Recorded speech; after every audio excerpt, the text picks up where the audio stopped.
Nous avons relevé plusieurs sujets d'agacement, plusieurs ridicules cette semaine à propos de la vie villageoise qui se confond de moins en moins avec la vie agricole et qui concerne pas mal de retraités dans le genre Gustave, des gens qui n'ont pas d'attache particulière avec le métier de cultivateur, mais qui ont passé toute leur vie dans la ruralité.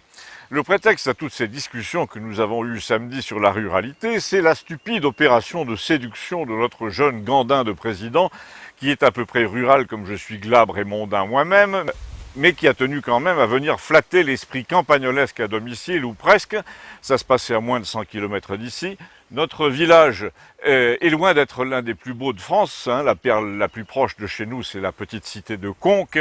Mais nous avons eu un écho de ce qui s'est passé à Saint-Cirque-la-Popie par Maxime, l'ancien adjoint à la culture à la mairie de Villeneuve, dont la mère était originaire de par là et qui, en sa qualité d'ancien élu local, a eu droit aux à côté de la visite présidentielle au cœur de la France profonde. En fait, Maxime est monté là-haut avec Gustave, ils ont même passé la nuit à l'hôtel à cause du couvre-feu, puisqu'on ne peut toujours pas bouger le petit doigt après 9 heures. Je le rappelle pour les générations futures, si elles viennent à visionner ce petit film. Il y avait avec eux, paraît-il, un troisième gars qui était originaire d'un joli patelin du coin, et il nous a raconté en revenant comment se sont passés ces 2 jours féconds en anecdotes et en réflexions, notamment sur la part que prennent les agriculteurs à la vie publique et aux décisions des mairies de campagne, alors que dans les localités comme Campagnol, ils représentent 15% de la population, ce qui fait que la moitié du budget communal disparaît à leur profit dans l'entretien des chemins qui mènent à leurs champs, dans la pose de la fibre dans leur hameau lointain, alors que le chef-lieu qui, lui, réunit 85% de la population n'en est pas encore équipé, et le pire de tout, sans doute, dans l'éclairage public des cours de ferme, puisque nombre d'agriculteurs de chez nous se sont arrangés pour faire placer un lampadaire public devant leur portail en échange de leur vote. Le tout sans qu'on les voit jamais à l'épicerie locale, ils vont tous au supermarché ailleurs qu'au village. Bref, la France agricole, c'est pas non plus, a dit Gustave, la même que la France rurale. On peut même dire que les agriculteurs ont tous les leviers sans savoir vraiment s'en servir, parce que la plupart du temps, ils font ce que dit l'Élysée. Ils élisent des gens à eux au Conseil général, mais c'est pour qu'ils aillent se déculotter ensuite, comme l'autre jour, dès que le président leur dit « je vais venir vous voir ».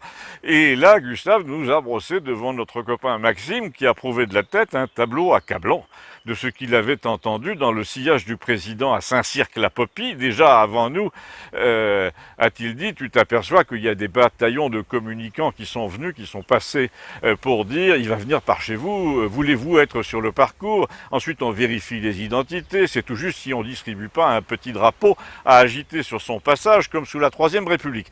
Bref, Macron, c'est en fait MacMahon, le président qui tombait en arrêt devant les campagnes inondées en disant que d'eau, que d'eau. Là, il te dit la France est devenue un pays violent, mais il te le dit comme s'il regardait par la fenêtre en tant que locataire, alors qu'il est le syndic du bâtiment. Normalement, il devrait faire autre chose que de déplorer les fuites. Ensuite, tu vois ce type trop cravaté, trop maquillé, qui débarque en faisant des gestes d'entraîneur de foot et qui dit aux gosses « ça va les jeunes, en forme? Est-ce que vous êtes bien tous vaccinés ?» Et là, tu te pinces en disant « mais je rêve, il case ça dans ses premières phrases, le vaccin ?» Le mec n'a aucune honte, il est le VRP d'une machine à broyer les gens qui essaie de les précipiter en ce moment vers les dispensaires, et il va jusque sur les places de village pour s'assurer qu'ils réclament bien leur petite dose. Là, tout le monde a voulu parler, vu la violence de l'attaque de Gustave, Vladimir par exemple, qui voulait dire que ça a évolué beaucoup, que leurs histoires de passe sanitaire allaient s'effondrer d'elles-mêmes. Il a rendu hommage à Léon, notre devin, là, lequel était assis sous un arbre en conversation et refusait de venir quand on lui disait « c'est de toi qu'on parle » et qui disait justement « j'attends que vous ayez fini ». Et parmi ceux qui voulaient en placer une, comme on dit, il y avait aussi, et bien entendu, l'abonné au Monde qui essayait de parler de bilan du quinquennat, de sondage, etc., et qui a été reçu très violemment par le reste des présents, moi compris, je le reconnais. Nous lui avons dit « il est encore plus facile de truquer un sondage qu'une élection ». Et là, le mec déjà élu par 20% prétend en ce moment qu'il est populaire à 40%. Non mais tu te dis que ces services ont dû téléphoner quelque part. Les instituts de sondage, tu comprends pourquoi ils sont tous riches. Ce serait comme si le maire de Campagnol, par exemple, claquait un 5e du budget auprès d'un cabinet, d'une agence pour savoir ce qu'on pense de lui. Et là, Vladimir nous a dit, j'ai parlé à Léon hier, il maintient qu'il ne se présentera pas à cause de 2 choses. D'abord, le fait que le château de mensonges à propos du Covid est en train de s'écrouler aux États-Unis.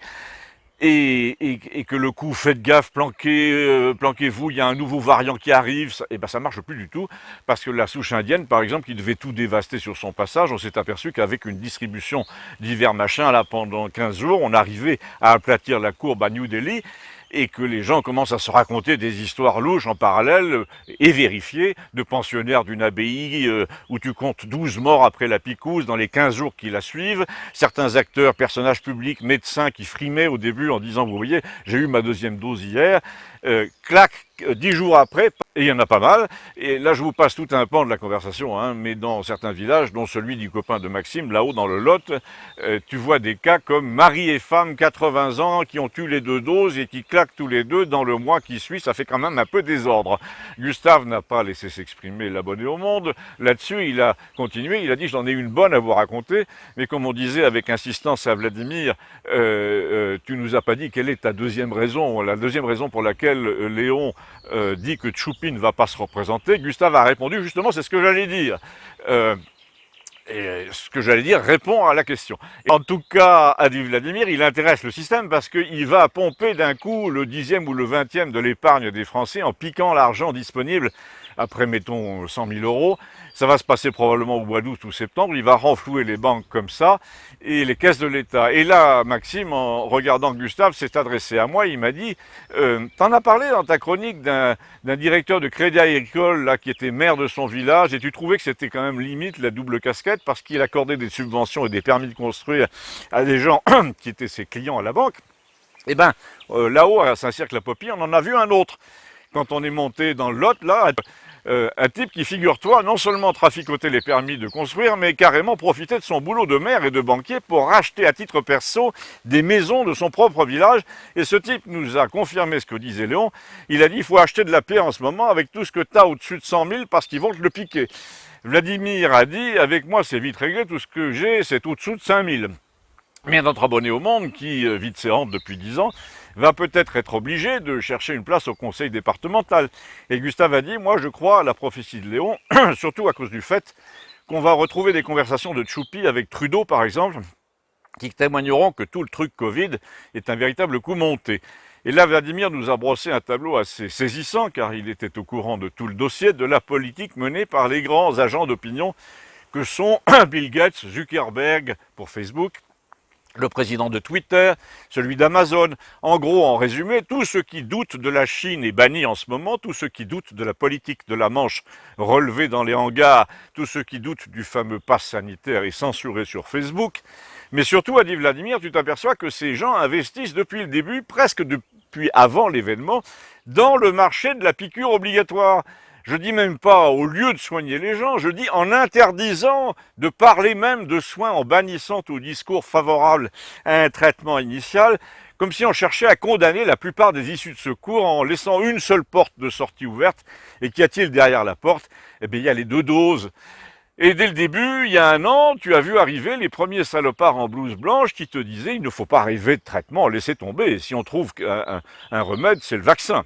Et là, Vladimir n'a pas pu s'empêcher de rajouter des trucs que l'abonné au monde a prétendu invérifiable et que, manque de peau, j'avais vérifié moi-même, le fait que Bill Gates s'est investi massivement, explicitement sur toutes les technologies de dressage de la population depuis des années, les machines à voter, les machines à injecter la pensée officielle dans l'opinion, je veux dire les médias, enfin aussi les machines à picouser l'opinion, les vaccinodromes, tout ça infligeait quand même des doutes sur le personnage, sur ses intentions, ses buts cachés.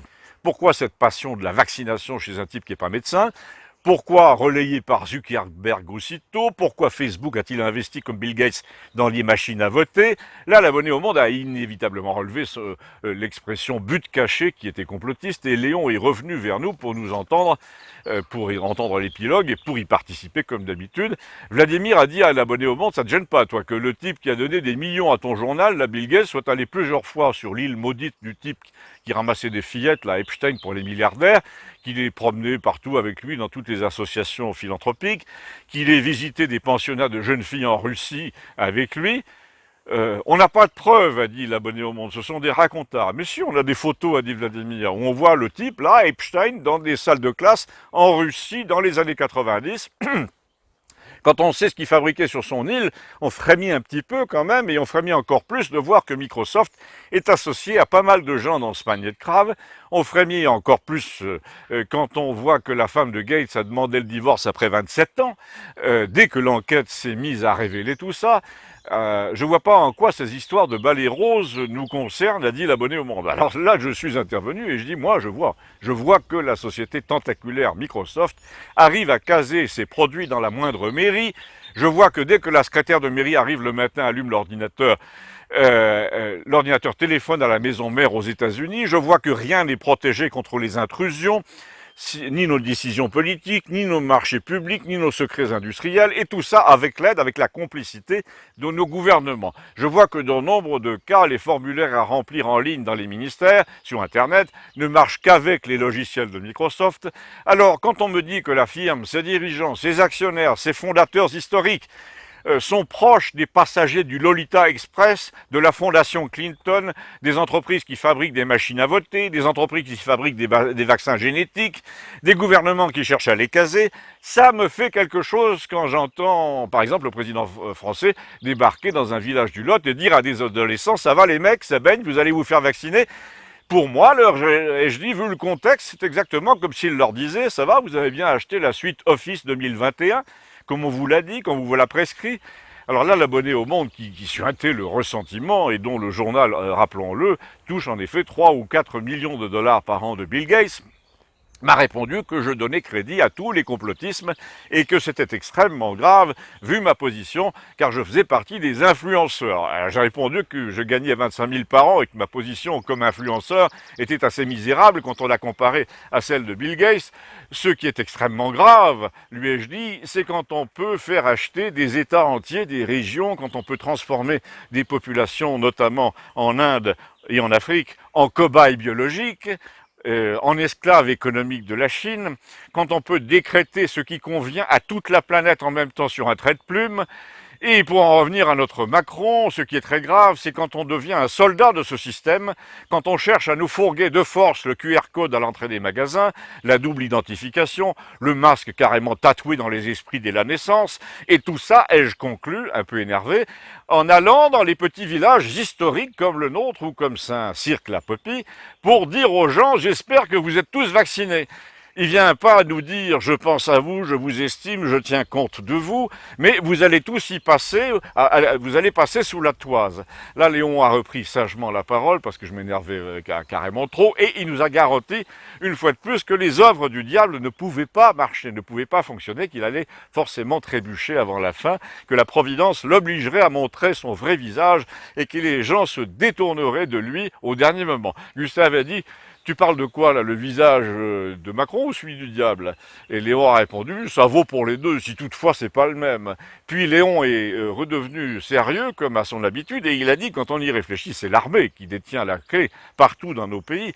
Alors évidemment, l'abonné au Monde s'est raidi, et il s'apprêtait à crier au fascisme, à faire référence au Chili, et tout ça, mais Maxime intelligemment lui a dit, quand tu vois comment les gens d'ici ont évolué à propos du camp militaire de Villeneuve, je vois, moi, quand j'étais à la mairie de Villeneuve dans les années 80, tu avais des associations partout qui essayaient de te prouver que l'armée voulait mater le peuple au bénéfice des dirigeants corrompus, le schéma sud-américain, quoi, et désormais c'est exactement le contraire. Les gens sont plus ou moins convaincus que l'armée est le seul recours qui reste au peuple contre les dirigeants corrompus. Et tu vois ça en France, a dit Vladimir, mais aux États-Unis aussi, l'armée tient Biden en laisse en ce moment. Elle lui dit plus ou moins, attendez, on est en train de vérifier là 2 ou 3 trucs sur les procédures électorales en Arizona, sur les accès Internet, notamment dans les machines à voter, sur les accès chinois dont on a les IP. Tout ça nous paraît un peu bizarre. On vous rappelle dès qu'il y a du nouveau. Mais en attendant, n'installez pas le portrait de vos petits-enfants sur toutes les cheminées de la Maison-Blanche, parce qu'on ne sait jamais. En France, a dit Gustave, le message est assez clair aussi. Macron, s'il provoque des mouvements sociaux d'une ampleur inhabituelle, aura une réponse inhabituelle aussi de la part de l'armée. Elle l'a dit, elle peut le faire, elle va le faire, elle est programmée pour ça par la Constitution. C'est sa mission. Et il n'est pas impossible qu'elle se penche aussi sur les machines à compter les votes, à tout hasard, et sur le contrat qui lie la société Seattle à plusieurs États européens, également sur les officines qui s'occupent de la maintenance logicielle de ces machines, tout ça quoi. Et c'est Léon qui a mis tout le monde d'accord. Il a dit que de toute façon, les événements en France ne peuvent que refléter ce qui va se passer aux États-Unis. Nous sommes les esclaves de ces gens de l'Amérique. Je vous le répète, a-t-il dit, la principale raison pour laquelle Macron va se retirer du jeu, c'est que les Américains ont décidé de sacrifier un pion dans cette partie d'échecs. Et ce pion, c'est lui. On peut dire que c'est un fou, a dit Gustave. Oui, c'est un fou, ça lui va bien, a dit Vladimir. En tout cas, c'est quand il va prendre les fameuses mesures qu'il appelle impopulaires, vers la fin du mois d'août, bancaire à mon avis, pour être clair, qui va te piquer 10 ou 20 000 euros sur tes économies, qui va sacrifier toutes ses chances de repartir pour un tour. Il va essayer de croire qu'il prend de l'argent aux épargnants pour plus de justice sociale. En vérité, c'est parce que les Allemands ne voudront pas payer la note du confinement et que la France ne recevra pas de l'Europe l'argent qu'elle attend, sans doute parce que l'euro va exploser parallèlement. Donc il faudra bien prendre cet argent quelque part, sans faire de création monétaire à tout va, sans réveiller l'inflation. Et a dit Vladimir, tu maintiens ton hypothèse Villiers, là? Oui, oui, je maintiens que si l'autre n'y va pas, Macron n'y va pas, lui va rassembler tous ceux qui ne veulent pas de la Le Pen, Zemmour, Astino, Dupont, etc. Mais surtout, a dit Léon, j'en ai parlé à Christiane l'autre jour, je rappelle que c'est la psychiatre, et bien elle est entièrement d'accord avec moi, notre Tchoupi est un grand malade qui ne peut pas se laisser éjecter par le système sans essayer de faire un gros coup avant de partir. Je compare ça à l'amant et conduit qui veut se venger en faisant brûler la voiture de son ex sur le parking ou en balançant une sextape, comme on dit maintenant. Et si la France est son ex, et elle est son ex, elle doit se méfier dès maintenant. Comme il veut à tout prix garder la face, il va inventer n'importe quoi. Tu as une idée, a dit Gustave? Bah écoute, c'est le joueur de flûte de Hamelin, ce type. Il va essayer d'ensorceler une catégorie, par exemple les jeunes arrivés de la veille, diversité, par exemple, en leur disant battez-vous, on veut vous voler la France accueillante, généreuse, celle qui perçoit les allocations, et il va la monter contre les vieux qui savent, eux, payer les allocations et trimer pour les nouveaux arrivants. Bah, c'est charmant, a dit Gustave. Et avant, il va ramasser les fusils dans les campagnes. Notre conversation s'est achevée sur cette question. Bientôt, merci.